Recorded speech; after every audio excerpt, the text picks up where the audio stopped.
Assalamualaikum warahmatullahi wabarakatuh. Waalaikumsalam warahmatullahi wabarakatuh. Alhamdulillahirabbil alamin wassalatu wassalamu ala asrofil anbiya'i wal mursalin wa ala alihi wa sahbihi ajmain. Asyhadu an la ilaha illallah wa asyhadu anna Muhammadan abduhu wa rasuluh. Anak-anakku, cucu-cucu mama yang dirahmati Allah, alhamdulillah hari ini kita dipertemukan kembali oleh Allah dalam keadaan sehat. Mudah-mudahan apa yang kita kerjakan hari ini dicatat Allah sebagai amal soleh yang diridhai Allah Subhanahu wa Ta'ala. Salawat dan salam semoga tercurahkan kepada junjungan kita Nabi Muhammad Sallallahu Alaihi Wasallam beserta keluarganya, sahabat-sahabatnya, juga umatnya yang setia sampai akhir zaman. Hari ini Ayah Bernadi akan memberikan nasihat agama mengenai zikir. Mari kita simak bersama. Anak-anakku, mudah-mudahan bermanfaat. Kepada Ayah Bernadi disilakan. Assalamualaikum warahmatullahi wabarakatuh. Waalaikumsalam warahmatullahi wabarakatuh. Alhamdulillahirabbil alamin arsala rasulahu bil huda wa dinil haq liyudhhirahu 'alad dini kullih. Asyhadu an la ilaha illallah wahdahu la syarikalah wa asyhadu anna Muhammadan abduhu wa rasuluh. Allahumma shalli wa sallim ala nabiyina Muhammadin wa ala alihi wa sahbihi ajmain.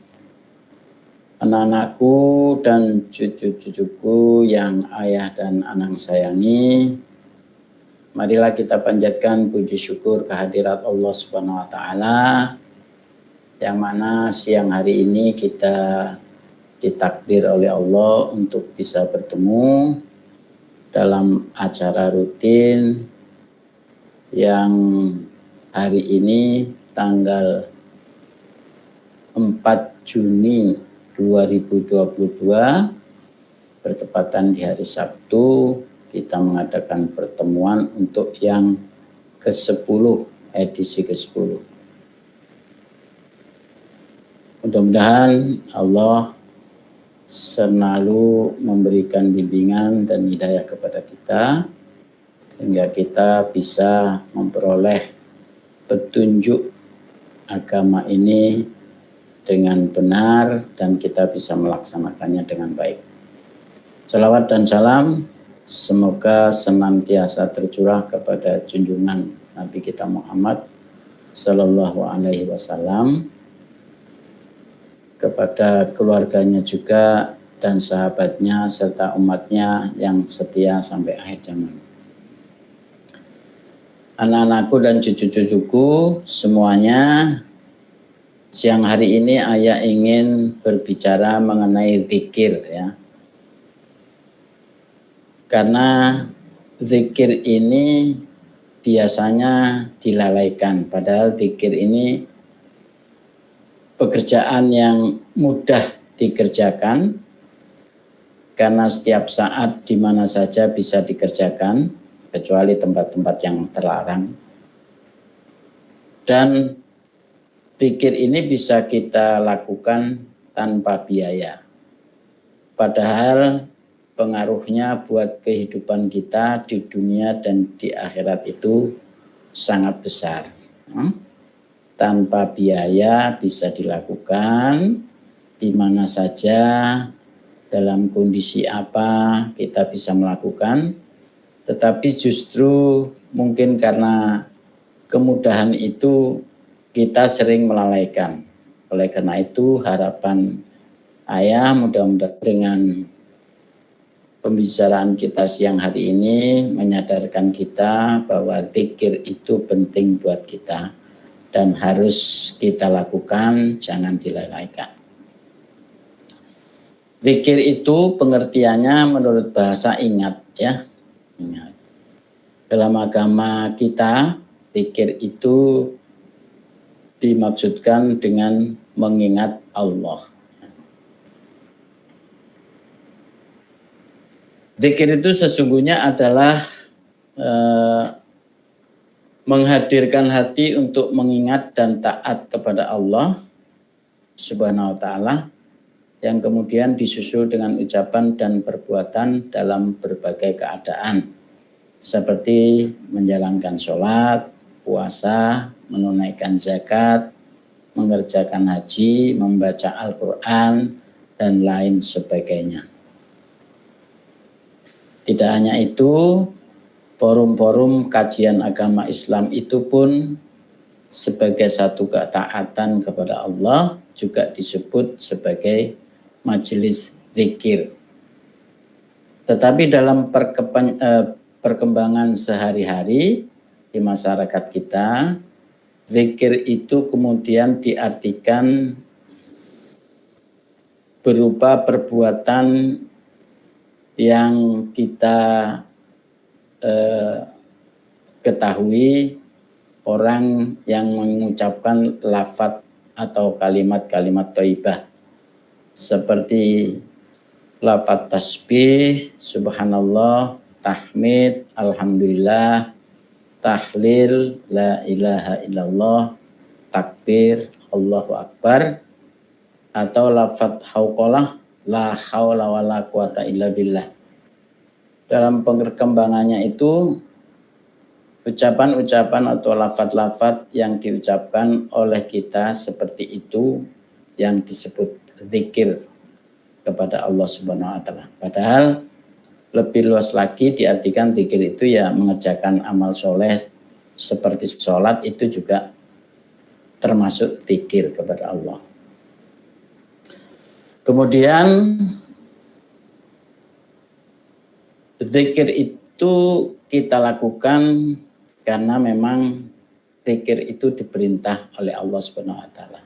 Jadi kalau kita ingin melaksanakan sebuah ibadah yang kita berharap pahala di sisi Allah, yang itu dalam bentuk sebuah ibadah, tentu harus kita ketahui bahwa perbuatan itu diperintahkan oleh Allah dan Rasul-Nya. Oleh karena itu, bisa kita sampaikan bahwa dasar hukum daripada zikir yang harus kita lakukan itu seperti tertuang di dalam firman Allah surat Al-Baqarah ayat 152.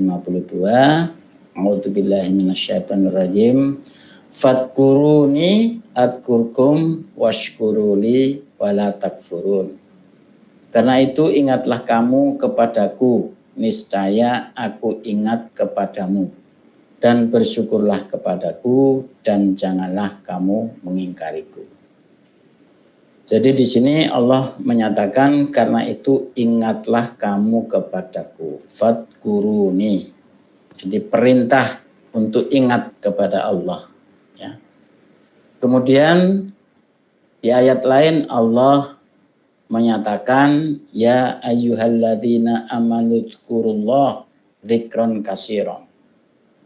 Wahai orang-orang yang beriman, berzikirlah dengan menyebut nama Allah, zikir yang sebanyak-banyaknya. Dari dua ayat ini saja kita ketahui bahwa zikir itu memang diperintahkan oleh Allah. Oleh karena itu, sebagai hamba Allah yang ingin dicintai Allah, tentu kita dengan senang hati melaksanakan perintah Allah, di antaranya adalah dalam bentuk zikir ini. Ya.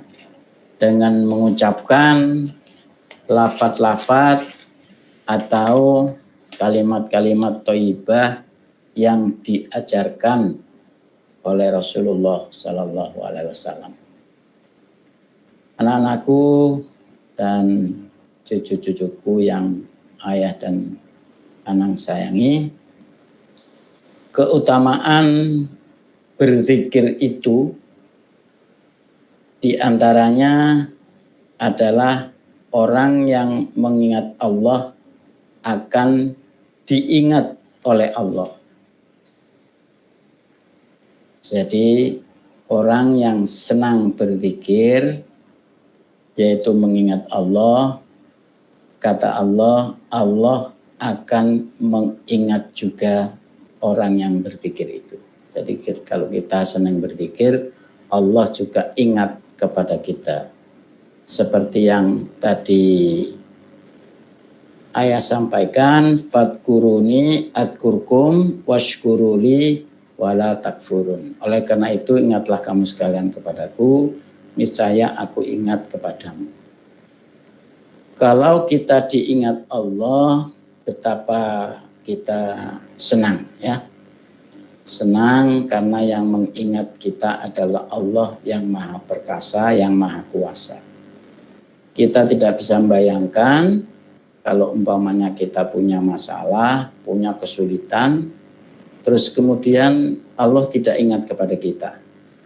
Sehingga pikiran kita jadi buntu, kesulitan kita bertambah-tambah tanpa ada solusi atau penyelesaian.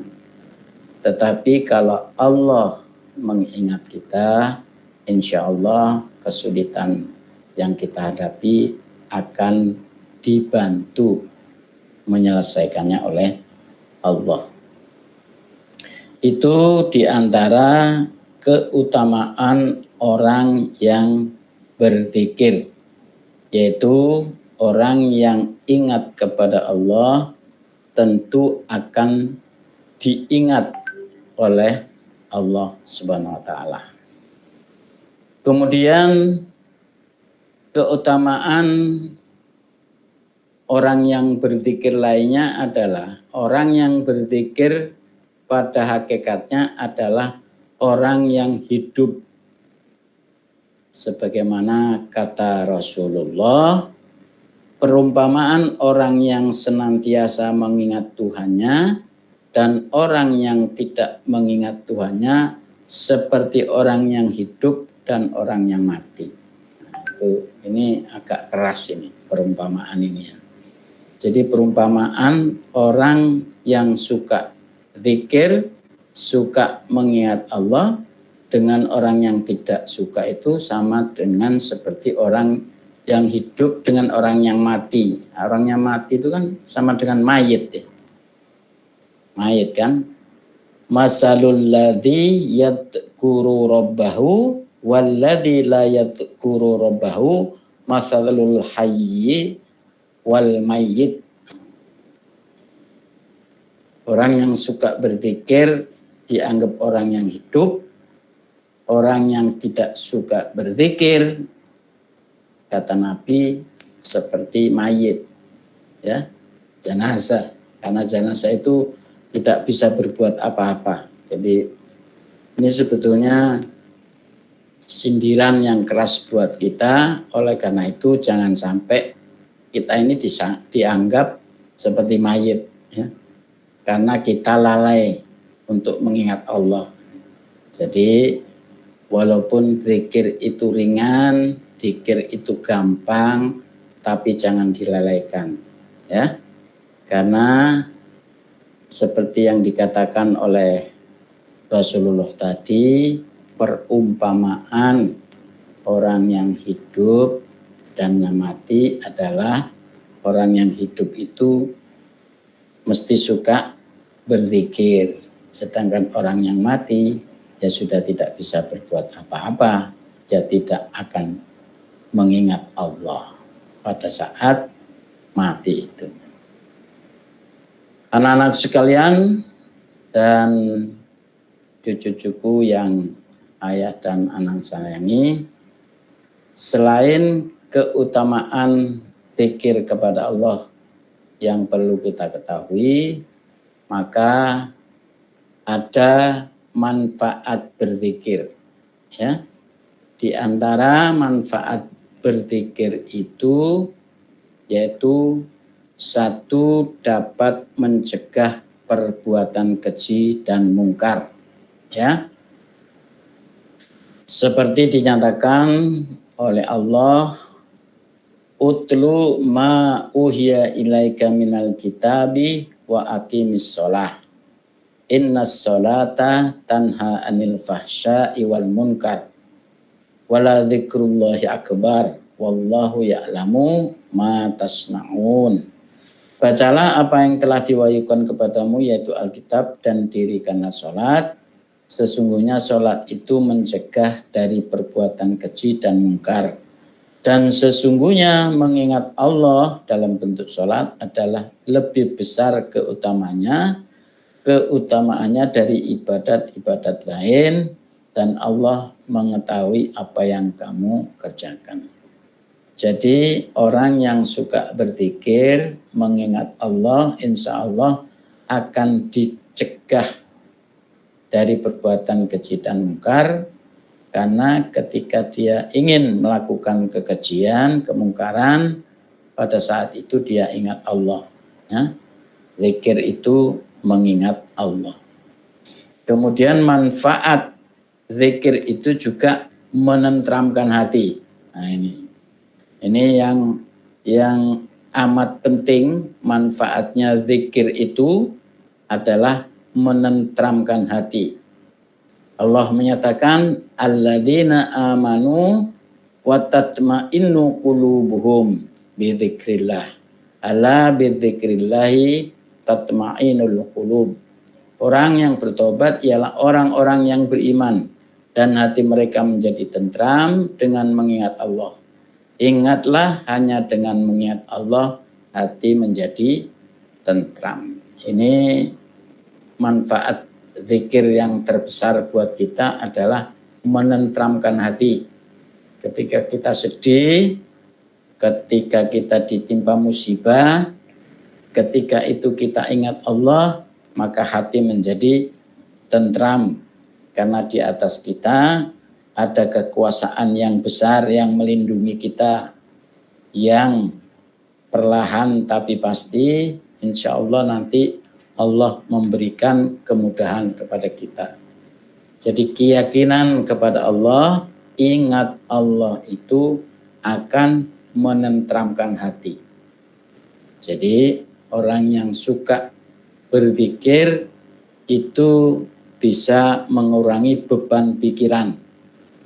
Ya, karena beban di pundaknya itu dia pasrahkan, dia mohon kepada Allah untuk penyelesaiannya. Ya. Itu manfaat yang terbesar adalah untuk menentramkan hati. Kemudian anak-anak sekalian, sedangkan waktu berzikir, ya, pada prinsipnya sebetulnya zikir itu bisa dilakukan kapan saja, setiap saat, ya, pagi dan petang maupun pada malam hari. Ada ayat-ayat Al-Quran yang bisa kita jadikan pegangan bahwa zikir itu bisa kita laksanakan baik di waktu siang maupun malam hari. Maka bersabarlah kamu atas apa yang mereka katakan dan bertasbihlah dengan memuji Tuhanmu sebelum terbit matahari dan sebelum terbenam. Bertasbihlah pula pada waktu-waktu di malam hari dan pada waktu-waktu di siang hari supaya kamu merasa senang. Di ayat lain, wadkur rabbaka katsiran wasabbih bil asyi wal ibkar. Dan sebutlah nama Tuhanmu sebanyak-banyaknya serta bertasbihlah di waktu petang dan pagi hari. Jadi pada prinsipnya zikir itu bisa kita lakukan kapan saja, pagi hari, siang, dan malam hari. Tetapi Profesor Dr. Hasbi As-Siddiqi itu memberikan petunjuk, memerinci waktu-waktu utama untuk berzikir. Di antaranya yaitu 1 di pagi hari, sebelum terbit matahari, setelah selesai mengerjakan sholat subuh. Yang kedua, setelah tergelincir matahari, setelah selesai mengerjakan sholat duhur. Yang ketiga, di waktu petang, setelah mengerjakan sholat asar sebelum matahari terbenam. 4, ketika rembang matahari. Rembang matahari ini kemungkinan besar ketika matahari di atas kita. Kemudian ketika bangun dari tidur dan ketika terbenam bintang. Kemudian yang selanjutnya, setiap sesudah mengerjakan sholat wajib. Itu waktu-waktu yang menurut Profesor Hasbi berdasarkan petunjuk Al-Quran dan hadis Rasulullah, itu adalah waktu-waktu utama untuk berzikir. Dan bagi kita yang perlu menjadi perhatian, ketika kita berzikir, gunakanlah zikir yang berasal dari ayat-ayat Al-Quran dan sunnah makbulah dari Rasulullah Shallallahu Alaihi Wasallam. Jadi jangan kita mengikuti zikir-zikir yang karangan-karangan sendiri, karangan-karangan orang yang nanti kita nggak tahu arahnya kemana ya. Oleh karena itu, karena zikir itu adalah perintah Allah dan Rasulnya, sebaiknya kita laksanakan sesuai petunjuk Allah dan Rasulnya, baik waktunya, baik caranya, dan juga lafaz-lafaz yang kita ucapkan dalam berzikir kepada Allah Subhanahu wa taala. Anak-anakku dan cucu-cucuku sekalian yang Anang sayangi, demikian pembicaraan kita mengenai zikir. Yang penting buat kita adalah mudah-mudahan zikir ini menjadi pekerjaan rutin kita setiap saat. Ketika kita tidak dalam kondisi mengerjakan yang lain, ya, kita selalu ingat kepada Allah dan zikir itu mudah, ya. Mengucapkan subhanallah, alhamdulillah, la ilaha illallah, Allahu akbar, la haula wala quwata illa billah, itu sudah termasuk kita berzikir kepada Allah. Ingat kepada Allah setiap saat, ya. Jangan sampai kita cuma diam tanpa ada yang kita kerjakan, tetapi sebaiknya kita manfaatkan untuk berzikir kepada Allah supaya Allah selalu mengingat kita, dan dengan Allah mengingat kita, mudah-mudahan hidup kita selalu dalam bimbingan dan petunjuknya, ya. Demikian, kurang lebihnya mohon maaf. Billahi taufiq wal hidayah. Assalamualaikum warahmatullahi wabarakatuh. Waalaikumsalam warahmatullahi wabarakatuh. Demikian tadi anak-anakku nasihat agama yang sudah disampaikan oleh Ayah Bernadi. Mudah-mudahan kita semuanya bisa mengamalkan untuk kehidupan kita sehari-hari. Jangan lupa kita setiap saat berzikir mengingat Allah. Mudah-mudahan kita selalu dalam lindungan Allah Subhanahu wa taala. Amin. Marilah pertemuan pada siang hari ini kita tutup dengan bacaan doa penutup majelis. Subhanallahumma wa bihamdika asyhadu alla ilaha illa anta astaghfiruka wa atubu ilaik. Alhamdulillahirabbil alamin. Wassalamualaikum warahmatullahi wabarakatuh. Waalaikumsalam warahmatullahi wabarakatuh.